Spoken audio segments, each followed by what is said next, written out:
Hello, this is Rich.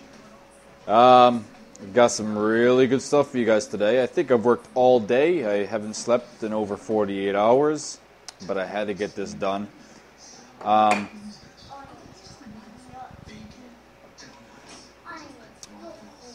It's something I've been working on for me and my development for my RPG game to really speed up the workflow for level design. And it's actually something I'm releasing to the public as well. It's actually fully completed. Only thing that isn't complete is maybe more features I want to add in the future. But the system does work. It's fully completed. I'm releasing it shortly after this video today. You guys can have it free of charge. Do whatever with it. What this is I designed my own procedural object placement system. I'm not sure if you guys know what that is. It's something along the lines of you have a lot of assets and you have a game world and you really don't want to place every single asset, one by one by one by one. So I developed an entity that is controlled through C++ and accesses the Lua table as well for the properties in the editor. And it allows you to set a radius and height, the types of objects that you want to be able to spawn, or procedurally generate. I also have a object filter, meaning it will check for, if you so choose, it'll check for the types that you want. It'll gather on your computer all the types that it needs to spawn, and as well as don't spawn anything unless it's an object that you specify, so you have more control over it. I also have the control over how many objects are procedurally generated within a certain radius. It's all real time. The performance is pretty damn good. I do use the random number generator that comes default with Visual Studio, and because of that, this time to procedurally generate is slower than it needs to be. It would be instantaneous actually, but unfortunately the procedural generator, the random number generator I use for my C++ code, you can't seed the random generator more than once in a single second. So what you have to do is you have to generate a number every second, every more than a second. So it did work as it spawned an object, waited a second, spawned another object, waited a second, spawn another object. So it was really, so if you had like 1,000 objects, it would take 1,000 seconds to generate all the 1,000 objects. I've since improved that today, and to generate 1,000 procedural objects with physics, it actually has physics placement, multi-layered volume placement as well. It auto detects where your platforms are and other objects are, and physically places them as well. 1,000 objects takes exactly 100 seconds, which is approximately a minute and 40 seconds to generate. So it's pretty good. So enough of the talking. I'm going to go ahead and show you my system first of all, and then I'm going to walk you through the steps of creating assets for this system. Now, I didn't want to make a system that was so complex that everybody couldn't do it. I made it for the public as well, with public in mind, with the community in mind, and I made it so goddamn easy to make assets, any asset, with my procedural system that it's going to be crazy. You're going to see how easy it is.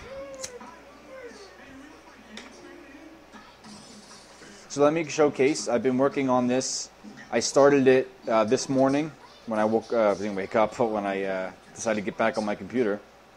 Started working on it this morning, and I just got done about half an hour ago. So here we go.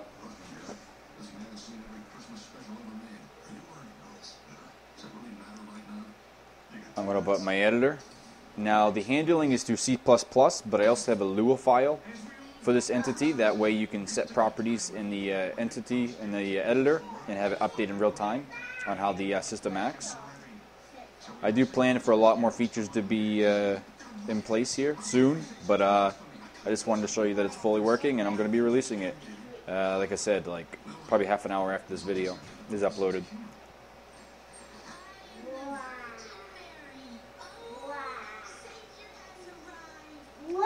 Just go ahead and create a new level, doesn't really matter. My system works with all new assets that you create from here on out, and also with current assets, but you need to rename the current assets, or copy and rename them. So let's go ahead, and I'm going to type in Procedural tut, and I don't need a very big map. That'd be fine.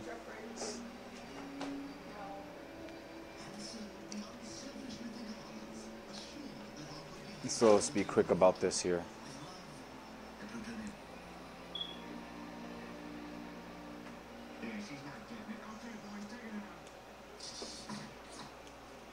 First of all, let's get rid of the water.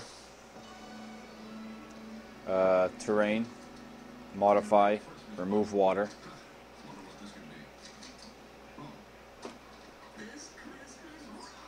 And let's go ahead and modify the terrain just to raise it up a little bit.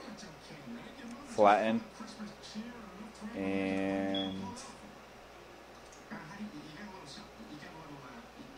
look.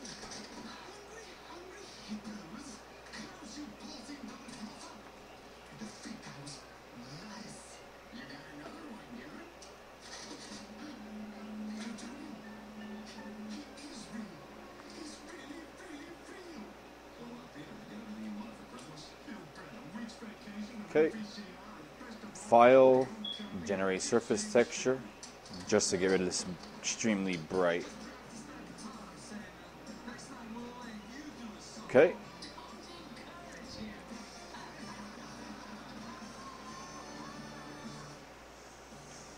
So, let's get started. I'm going to set up my environment here just really quickly to showcase some features. So I'm going to create a solid.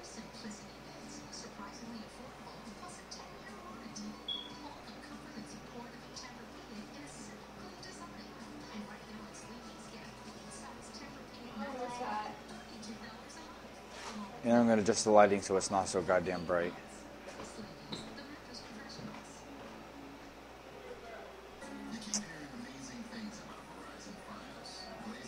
Open view pane, time of day.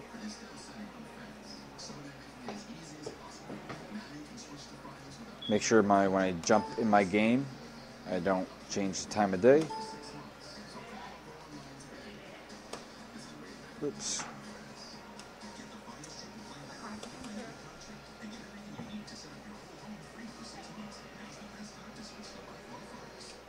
Okay, now I'm going to go ahead and copy this to section number 2, I guess you can call it, and bring it up. Okay, I'm going to select these both, bring this over. I'm going to call this section number 3. Something like that.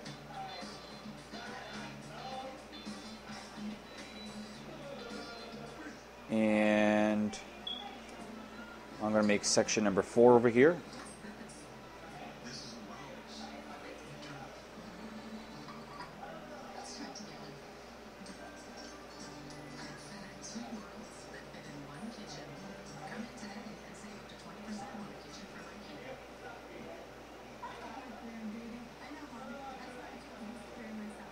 And I'm going to take this middle one. I'm going to take the rotation.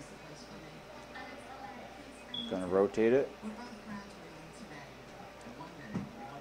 I'm going to rotate it.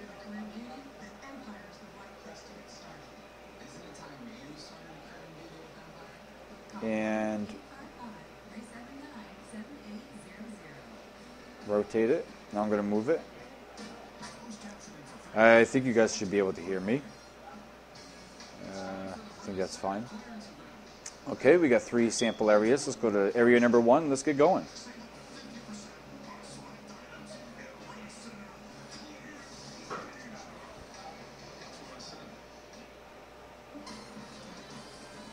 So I'm going to go to my Entity tab, my Systems, Procedural Object Placer. Go ahead and drag it into the level. As you can see, I got editor tool that allows you to see the radius and the effect. It's a volumetric object. It's not really, but the C++ code acts as a volumetric. So everything inside this radius is affected. So let's go ahead and do this here. And what I'm going to do is I'm going to see over here, Procedural. I have a whole bunch of things here. While I'm editing, I'm going to keep Generate off. What you do is you want to actually generate and place it and you're ready to go. You click Generate and then you reload your scripts and that will generate the procedural placement. So let's go ahead and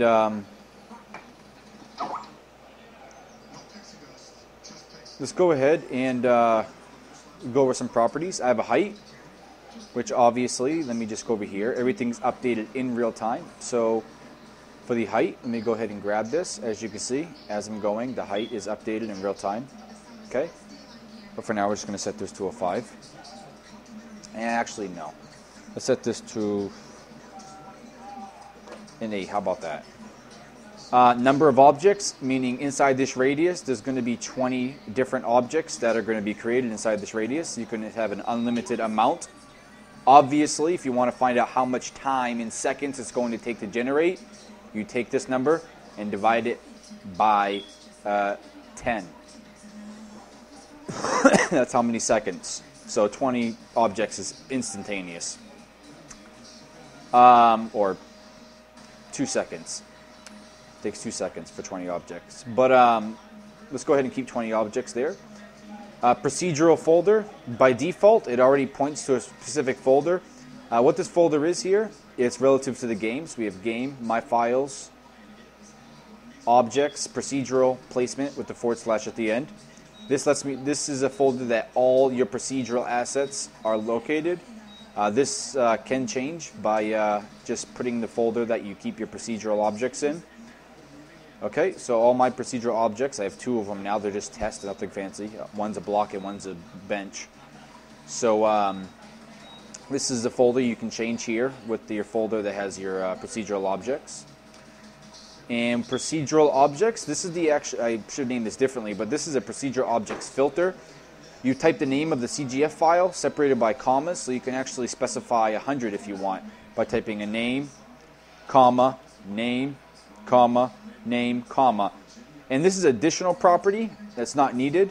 Additional property meaning after it's decided the types that you want to spawn, then it goes ahead and it only spawns the specific objects that you want.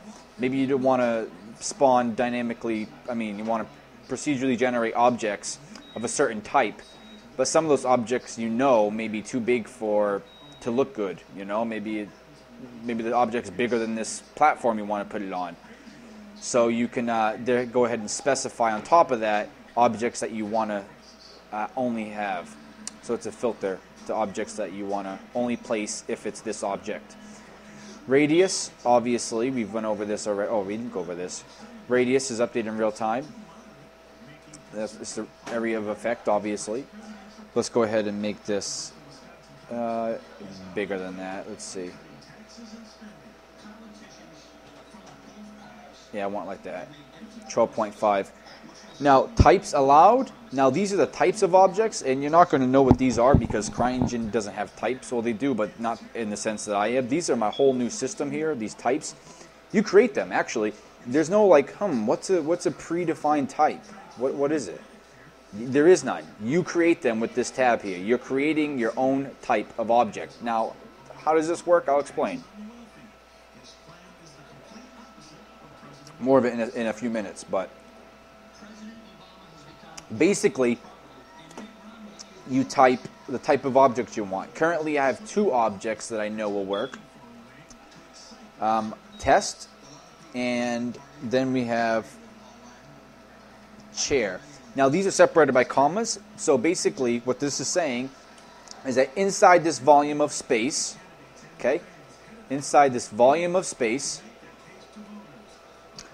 you want to spawn, you want to procedurally generate objects of type chair and of type test. And they're separated by commas, and even if there's not another one at the end, you still need a comma to end it.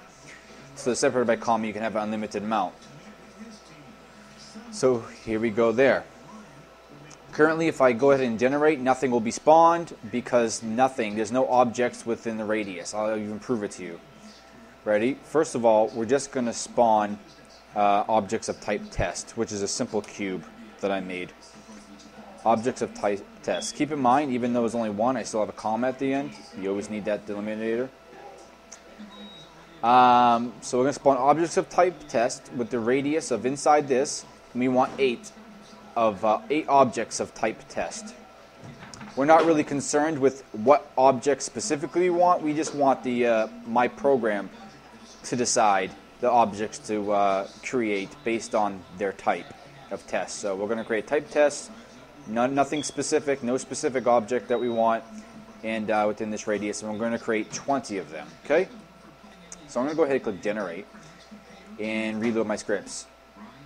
Nothing was generated. That's because nothing was in the area of effect. So let me go ahead and bring this down now to here. Let me turn off my snappings to get a more accurate measure. You want to bring this down. It's very important, slightly, if you're doing a flat surface, like over here we have multi-layered stuff, you can go right through it. But on flat surfaces, one surface, you want to make sure, you don't have to, but you want to make sure that it's right below the bottom, but not quite. Okay? Intersecting. You don't have to, but you can go like this if you want, it'll still work. But to get most of your objects, you want it to be slightly down. Okay. Now I'm going to, if I want to, very important, if I go ahead and generate now, I have the generate button, if I reload my scripts, I can generate right now, but all objects will be placed statically, meaning they'll be placed and there'll be no physics applied, as in, when you go in the game, the physics will be applied. I'm just saying that the objects won't be placed physically. So if I procedurally generated an object on a slant, then the object will actually fall off and be placed like that. So in order to get that feature, go ahead and turn on AI physics. And now that I've done that, I'm going to go ahead and click reload my scripts. And you're going to see immediately within this radius I've spawned 20 objects, and the cool thing about my system is it works with any sort of geometry. It's not specific to this right here. The ideas I've had with my RPG game is I could have tables throughout the world. Okay? I can have tables throughout the world. And then I can place these objects here around the whole world. Just maybe this one big thing right here over the entire world. And tell it to only spawn types of silverware or whatever. And maybe that was set up to just spawn on those tables. So now I have nice plates, bowls, lamps, stuff like that, nice and neatly, and they will be placed exactly where they're touching. So everything's going to be perfectly 100% fine, and you won't have to go in piece by piece putting lamps on every table. You can use my procedural generation system. So let's go ahead and change this up a little bit. Now I'm going to go ahead and type types allowed will be test and chair. Okay? I want types of test and chairs, Jeffrey. Enough. Now I'm going to go ahead and click reload. And as you can see, I had other objects that were made here. And yes, that is physically placed, obviously. It's not like static or anything, but that's how it's resting, because more on this side than that side. It placed these objects, and it went ahead and placed these objects. Okay, and yes, collision does work with pre-existing objects. Like I said, this collision here, just because it wasn't a solid doesn't mean it doesn't place it appropriately. Objects will be placed on other objects. Now let me go ahead. Let me turn on my chairs here. I just want my chairs. And I'm going to go ahead and reload my scripts and generate 20 more. As you can see over here, that was procedurally generated with physics. Let me do it again. See if you can find any physics happening. Yep. Awesome, awesome. So we have this here. This is just chairs, mind you, but that was placed perfectly where it needed to be. Let me go ahead and see if you can find, oops, this right here, all physically placed in the world. So let's go ahead and do it again with just chairs. Now I'm going to show you what I'm talking about. So let me go ahead, even though I have chairs, let me go ahead and specify an actual object here. So I'm going to go to my folders here. Games, my files, objects, procedural, placement. And I'm going to grab my procedural placement test, proc test. And this is that little brick, the little gray brick. So I'm going to grab the name and I'm going to place that right in there, just like that. Now I'm going to generate. Do you notice nothing generated? I don't know if you guys notice that at all. Nothing generated. That's because this proc placement is actually of type test. You can see the underscore test. We got underscore. We have whatever name you want to name it. Underscore proc to let it know that it's a procedural object. Underscore test for the type. It's type test, and we told it to only allow type chairs. So since we want to specifically only place the placement test proc test object, okay, we can't because we want type chairs. Now let me go and type this, test. So we want to place objects of type test, but we only, even if the system finds a whole shitload of different objects of type tests on my computer, it's only going to place this object here because we told it that's what we want for a filter. So this is a way of telling it we only want this. So let me go ahead and reload my scripts. As you can see, it's placed appropriately. I like that. It's placed appropriately. Pretty cool. Let me go ahead and do test, comma, chair. So this should spawn test, my test types and chair types, right? But I have, for my procedural objects filter, I have it to set, no matter what, only place this little box, little gray boxes, even though I have types of chair and test. See what happens. It only places boxes. Why? Because first of all, it says, okay, we have types allowed, test, and chair. Okay, so it gathered all the objects already in my system that are type, test, and chair. Then after, it went to the filter and says, okay, out of those types, we only want the placement test proc test object, and that is of type test. So it ignored the chair, but it kept the test because that's one of the objects we have here. So as you can see, we can specify types, and then out of all those types, specify, separated by commas, which objects you're only interested in out of that type. Okay? Or if you leave this blank here, it'll automatically decide for you. Okay? On the object that's supposed to be spawned. Pretty cool, huh? So let's go ahead and uncheck my generate and reload scripts. You can see it doesn't spawn anything. As you can see, everything is dynamically placed, perfect 100%. Okay? Now let me actually jump in the game. As you can see, all objects are physicalized, so, oh shit. Okay.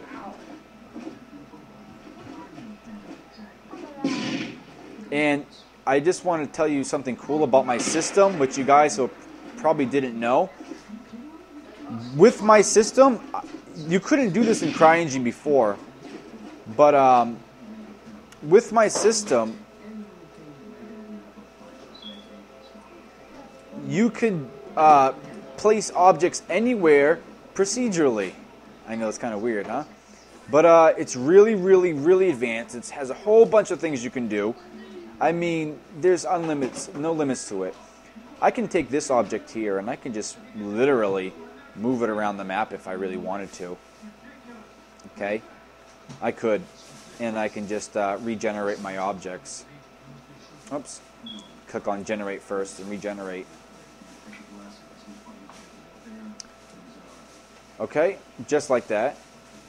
So now let's go to test 2. And this is why this is where I'm going to showcase my volumetric effect. And yes, there's no problem with having multiple instances of this object. I'll just to prove it to you here. Entity, procedural object placer. And I'm going to place this here. I'm going to bring this up, and I'm going to make sure my height is of something appropriate. Okay.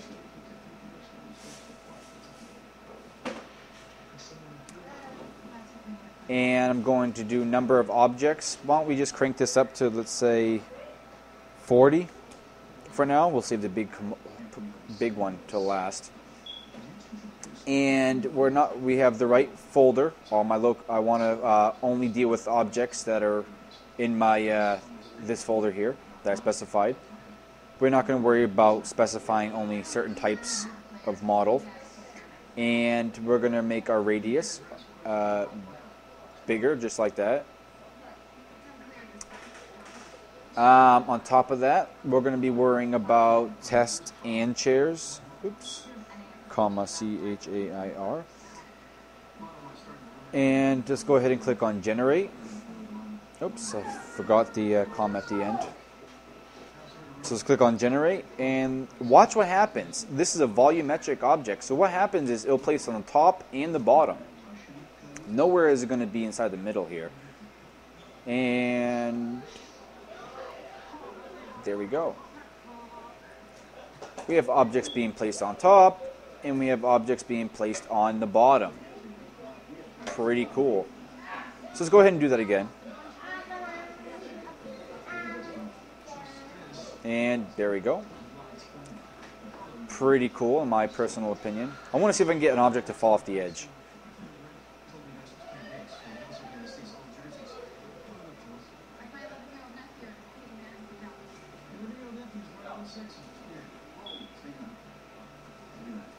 Ha ha ha.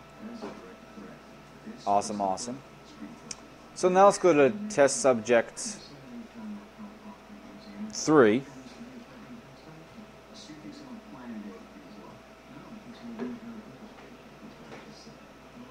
You can see those falling over there. And let's go ahead and ramp this value up quite a bit.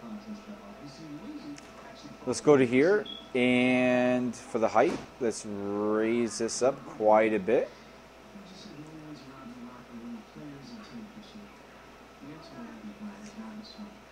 You want to leave quite a bit of room on top. You don't have to, but sometimes objects won't be placed as much. They'll be really light up here because it's not enough room. But that looks fine for now. So let's ramp these objects up quite a bit.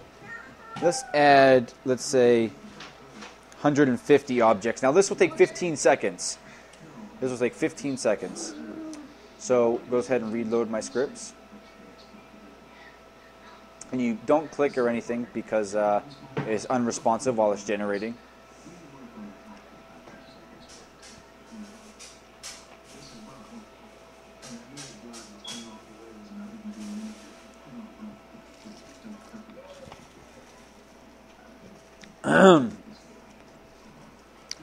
Let's go ahead.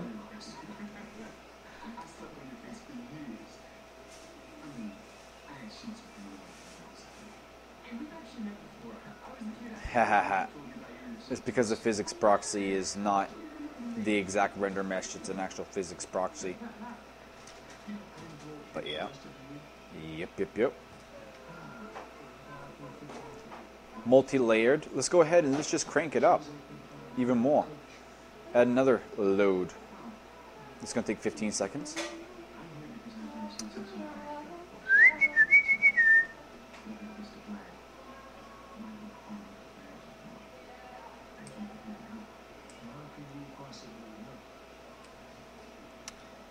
Cool. Now, let's even crank this up more. You ready? And it's going to wait 15 seconds because I'm copying it and it's going to end up generating. Because I have the generate checked, and when you copy something, it reinitializes it, so it reloads its scripts. Okay, so we got this here, and I'm going to make the radius a little bigger.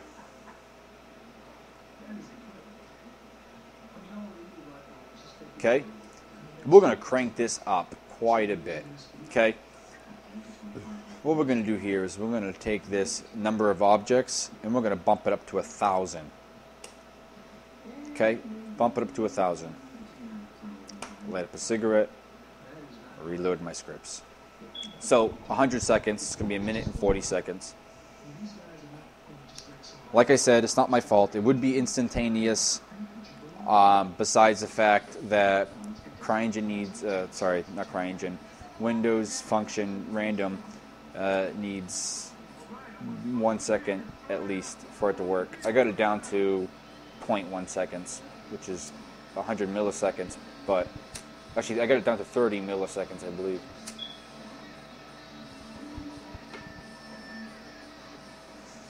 No, it's 100 milliseconds.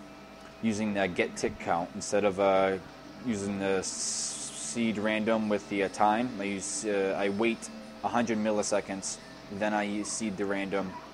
I wait 100 milliseconds, seed the random with the tick count, my processor's tick count, which gives me more ability to lower the time it takes so that I can randomize it. So it's going to take a little bit, like I said, 100 seconds. Then we have the AI physics button checked. Don't click or anything like that. It'll probably crash. I didn't even try it, but it may crash when it's unresponsive. And say goodbye to all the objects. Mass physics. And they are broken. They're just coming down into frickin' pieces. Okay. So, this is the cool thing. See how it's a breakable object? See how they're actually broken pieces everywhere? Well, yeah. They'll be placed like that. Something CryEngine didn't allow you to do before, which my system does, is you can simulate objects, and if they're breakable objects, you can put it really high and they'll fall really down, they'll break, and then they'll actually be placed like that, broken. But as you can see, there's a lot of frickin' things going on here.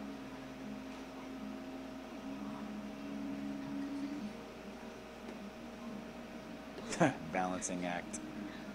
Oh my lord. Whoa. Now that's unique. That's never going to happen again. 3 tables stacked right on top of each other. Look at that one.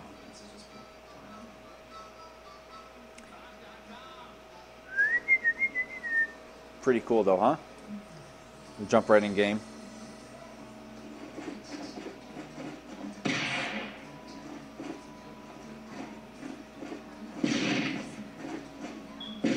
My procedural placement system. Yeah. Yep.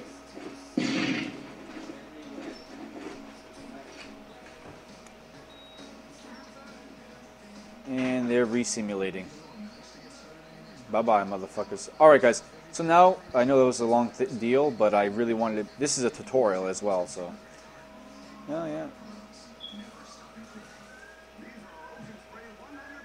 So I'm going to go ahead and walk you through how to create an asset.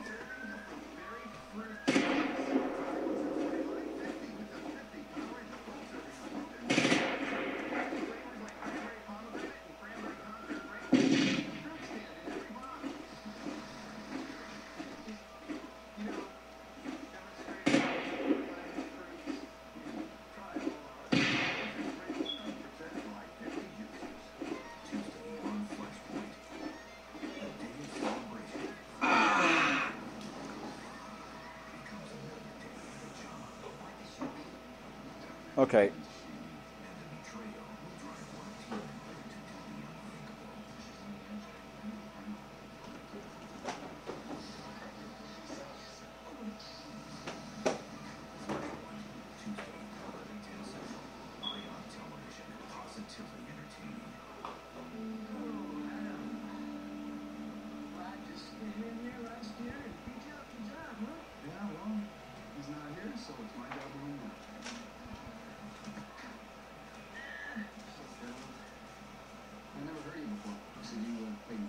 So let's go ahead and do this. Are you ready, guys?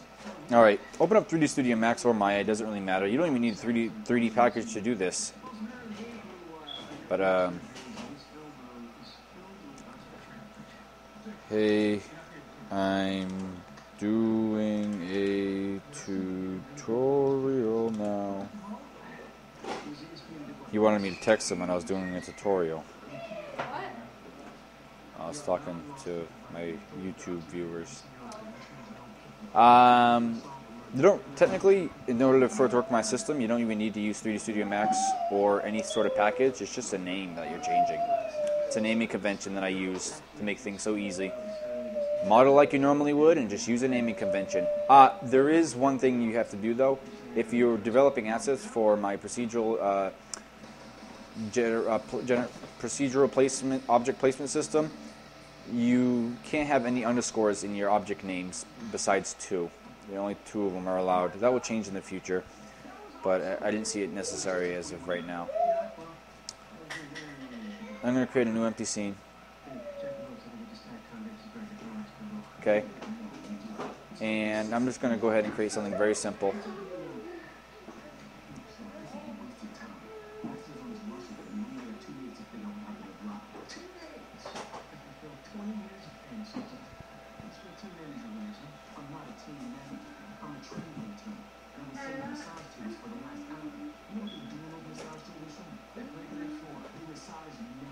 I'm going to do that.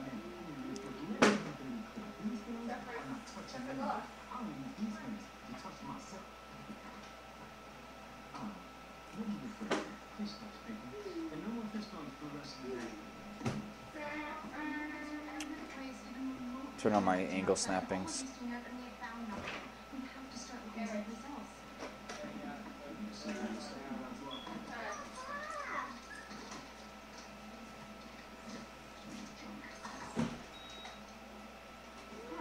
Create the letter H, and for no reason, but I'm going to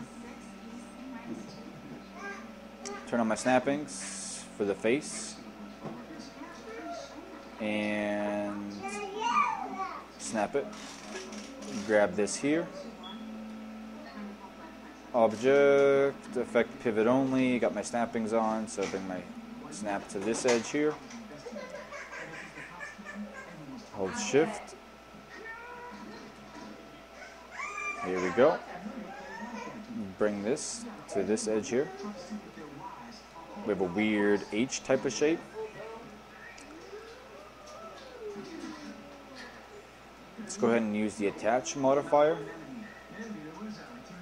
First of all, let's go ahead and create them editable poly. And then use the attach.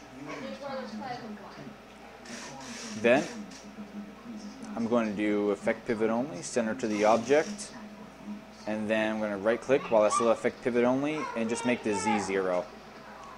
The pivot is at the bottom. Remember, my objects are spawned at pivot point, so if you want them to line up with the objects, like see how this is flat, they'll be placed exactly flat. So make sure your pivot's at the bottom or wherever you want it to, be spawned at. If you want it to be placed nice and neat on the top, on something, then you have to have the pivot right there. Now that we've done that, it's at 0. Let's go ahead and right click and make everything at world 0, 0, 0. Let's go ahead and reset our X forms, reset selected, there we go, and collapse.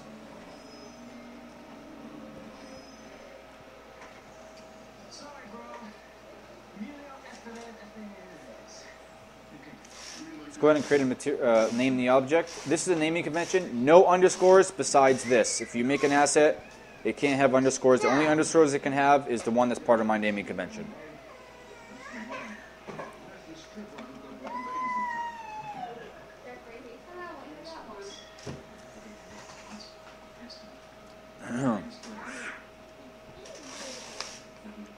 Hold on.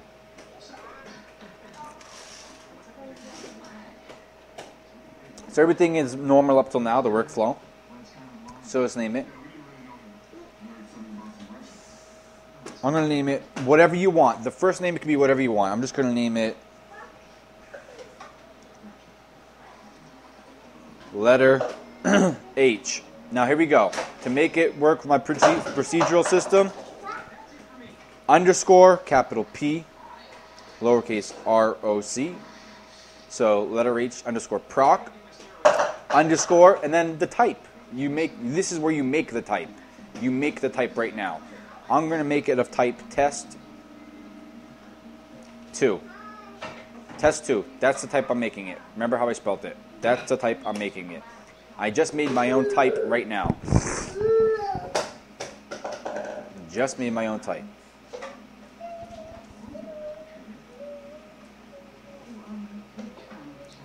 Go ahead and create the material. Crytek shader. You want to take advantage of the physics. Go ahead and make sure you have physicalized default or create your own collision proxy. Doesn't matter. Name it the same as your object, obviously, for auto loading. Select your object. Go to the faces. Select every single face. Clear all for the smoothing groups. Have it auto smooth. Set the ID to 1. You can do whatever ID you want, as long as it's matching up with the material. There's no different workflow for me, for my system. And, okay, click on this. Make sure you sign your material. Okay, everything's good.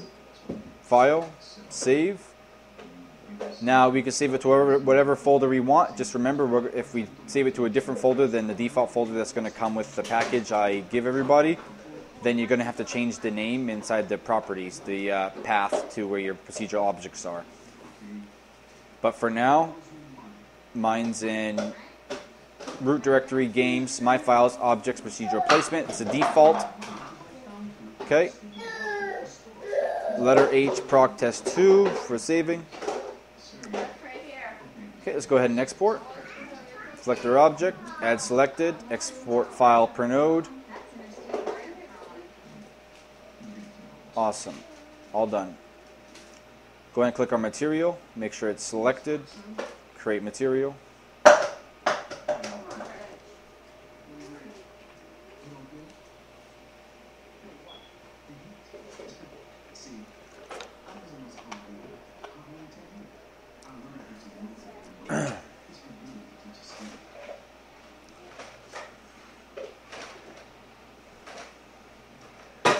Go ahead and click it again. Go ahead and create. Material needs to be in the same folder as your object, obviously. My files, objects, procedural, placement.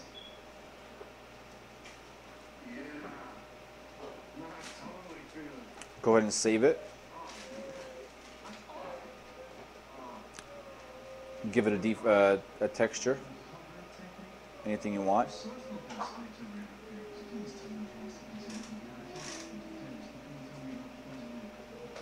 I'm going to make this 128.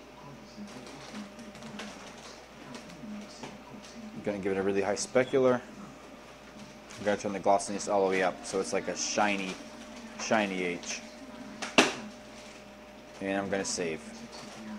Okay. Okay, everything was fine. Everything is exactly the same except for no underscores except for my naming convention to make it procedural. So whatever you want to name it, underscore proc, underscore test 2. Yes, capitalization matters for the proc. Doesn't really matter what you want for the test though. You can name it whatever you want. So it's whatever you want to name it, underscore procedural, underscore, then whatever type you want to make this. You're creating the type right now. Whatever you want, doesn't matter. Make it up. I'm making this a type test 2. Last step we need to do to have it work with our system, well, my system, is, do you know where the Lua files are kept for the entities? Well, go there. There's a script file you have to edit. So scripts, entities, systems, procedural. Here's a Lua file for it. Well, you need to edit the new file I created, procedural objects XML. Currently, I have procedural objects, and then I have 2. So this is a list of all your procedural assets. All the objects that are used in procedural are going to be right here. Naming convention is capital N, always capital N. So name underscore 1, the name of your CFG, your model, name underscore 1. Name underscore 2, name of your model, name underscore 2. Name underscore 3, name of my model, without the CFG. Don't put CGF at the end. But this is the name of the model. Close it up. Name underscore 3. Beautiful. There we go. Save it. This is just a list of all your objects that are used in the procedural system. That's it. That's it. All we did was name the object a certain name, added the entry in the procedural objects, and that's it. That's all you got to do. After this, after I show you how this works, I'm just going to show you how to take existing assets that CryEngine already has to make them work with my procedural. Very easy. So let's go ahead and open up CryEngine.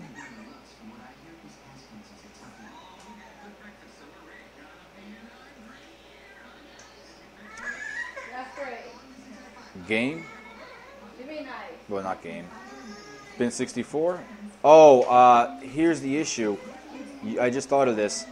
I'm using a 64-bit version, so if you have a 32-bit version, you're out of luck until I recompile it for 32-bit. But I can never, even though I know C++, you guys would think very well, but I fail at 32-bit. It won't let me compile. So, but when I figure that out, you'll have the 32-bit version. But currently, it's only 64-bit. Doesn't matter anyways. I'm giving you guys all the source code as well. You're going to need it. File, open, procedural tip. Thank you for going to the store for me, honey. I appreciate it. I really needed my cigarettes. Thanks for the soda. I didn't even ask for it.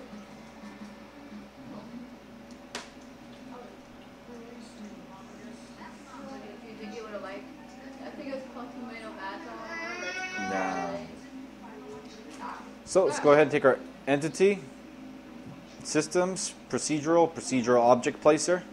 Go ahead and place that on the level. Go up. So remember we made that new type, that object type. Remember that? Yeah, I'm pretty sure. You guys remember that? Test 2. Is that that's the type I gave it? Test 2. So I want to spawn objects of type test 2. Wow, that easy? Yeah. I just want to types allowed. Test 2. We just want test 2. Remember we named it? That's it. So let's go ahead. We'll take 20. Well, yeah, these are big objects. So currently, okay. AI physics. Oh, if you have AI physics on, the also advantage of that is objects won't be placed inside of other objects. So go ahead and make that sure that AI physics is on. Generate. Test 2 types, yep, and our folder is in the right place. That's where objects are. Procedural object filters, nope. All right, let's go ahead and reload.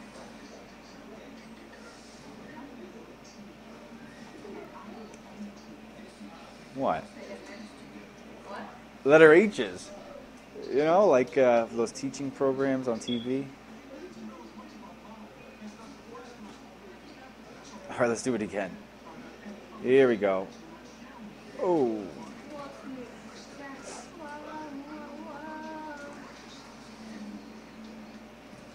Let's make this a lot bigger here. Or we could put the objects down to 5. How about that?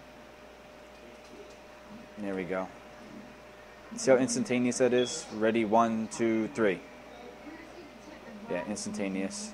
100. 10 seconds.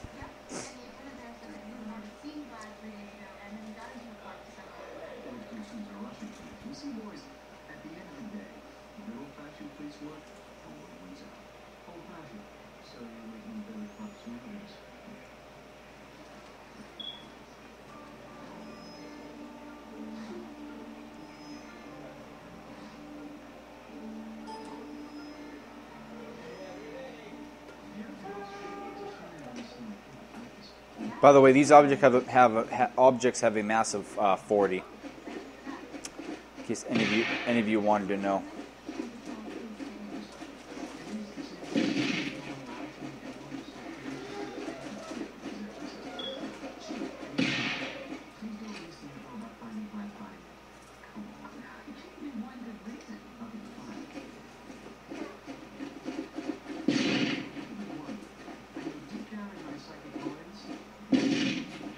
So here's the deal. Let's go ahead and make 300 objects. Okay? 300 objects. And we're going to have 3 different types. Test 2, test, and chair. All 3. Okay? Test 2, test, and chair. Let's wait 30 seconds. So, I don't even know how long I'm on my tutorial. I hope it's not past 2 hours, man. I get low quality.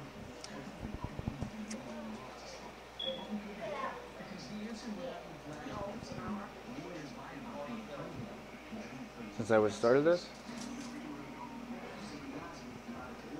Oh, it seems like a lot longer.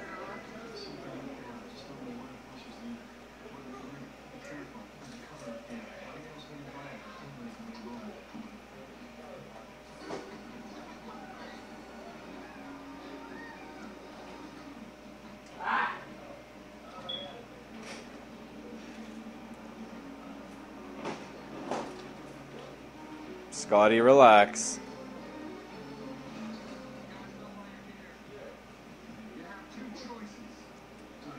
Pretty cool. So that's how you use my system. Rich, how do you convert CryEngine's objects to work with your system? Hold on, guys. I'll show you how to do that. CryEngine's already existing objects. Okay, ready? Go to the objects you want. In this case, games, objects, natural, rocks, forest rocks, algae. Okay? Copy. Oh no, my bad. Copy the actual object. You can bring the material over as well.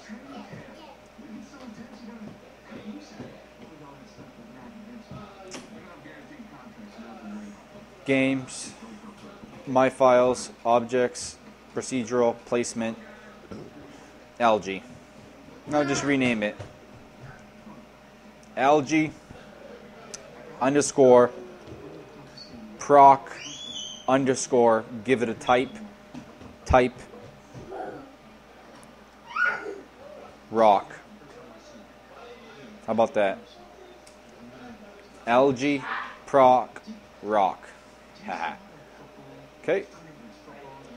So then we now have a new procedural object. Algae proc rock. Let's go to game, scripts, entities, systems, procedural, and let's go ahead and update our procedural XML file.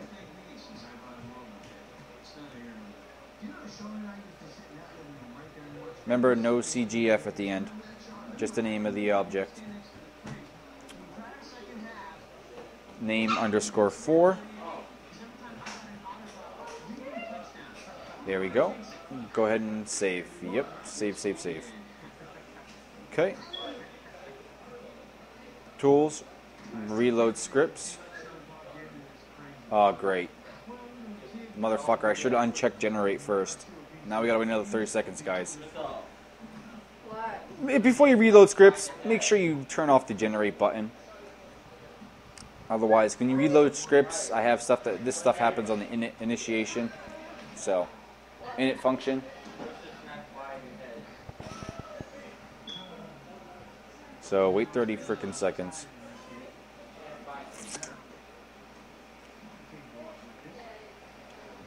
I don't know how big these algae rocks are.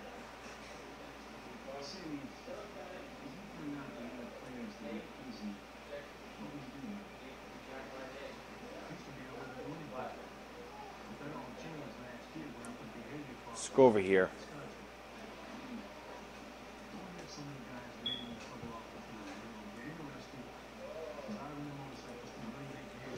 Okay, and we're just going to bring this down to 100 objects, and we're going to bring the radius down just so I don't have to wait so long.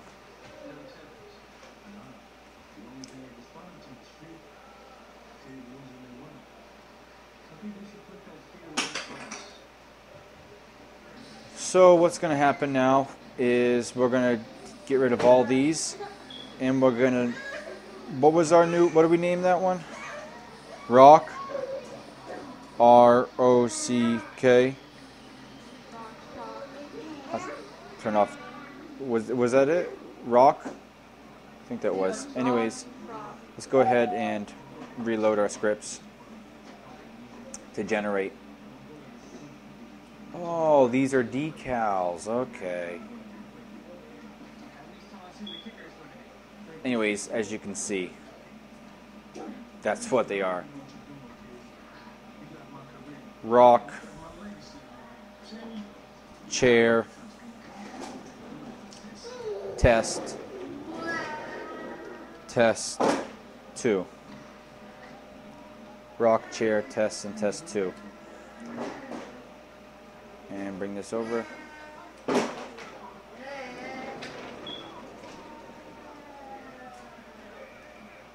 And reload.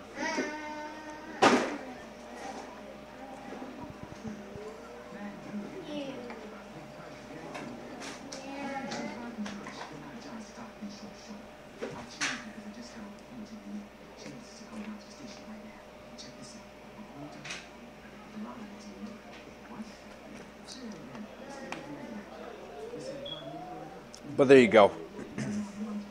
Alright guys, hope you enjoyed. I really do, hope you enjoyed.